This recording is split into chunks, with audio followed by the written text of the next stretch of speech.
দুলেমান আমি লিখছিলাম আজিকালি যে আমার বউ হলা ঘুরাই হলা যদি গ্যাস নহয় কায় ভাত রাঁধে হনে নহয় বুঝলা যদি গ্যাস নাই খৰি দিয়ে ভাত ৰান্ধাৰ সিস্টেম নাই লাগিলে হোটেলত খায় সেইকাৰণে দুলেমান লিখছিলাম ওচৰতে আছে চাৰবাৰী গাছ কাটিলে ওলাই খৰি গেছ নহ'লে ভাত নাৰান্ধে গেছ নহ'লে ভাত নাৰান্ধে আজিকালি ৰান্ধনি লাগিলে তই ভোকতে থাক তাও ভাত নাৰান্ধিব গেছ যদি নাই সেইকাৰণে দুলেমান লিখছিলাম ওচৰতে আছে চাৰবাৰী গাছ কাটিলে ওলাই খৰি ওচৰতে আছে চাৰবাৰী গাছ কাটিলে ওলাই খৰি গেছ নহ'লে ভাত নাৰান্ধে গেছ নহ'লে ভাত নাৰান্ধে আজিকালি ৰান্ধনি ৰান্ধনি আছে চাৰবাৰী গাছ কাটিলে ওলাই খৰি ওচৰতে আছে চাৰবাৰী গাছ কাটিলে ওলাই খৰি গেছ নহ'লে ভাত নাৰান্ধে গেছ নহ'লে ভাত নাৰান্ধে আজিকালি ৰান্ধনি ওচৰতে আছে চাৰবাৰী গাছ কাটিলে ওলাই খৰি গেছ নহ'লে ভাত নাৰান্ধে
ক্ষমা কৰি দিবি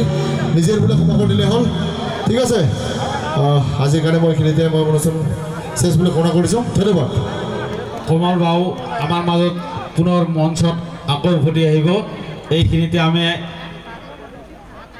আমাৰ মাজত আহি পোৱা শকৰ গুড়াৰ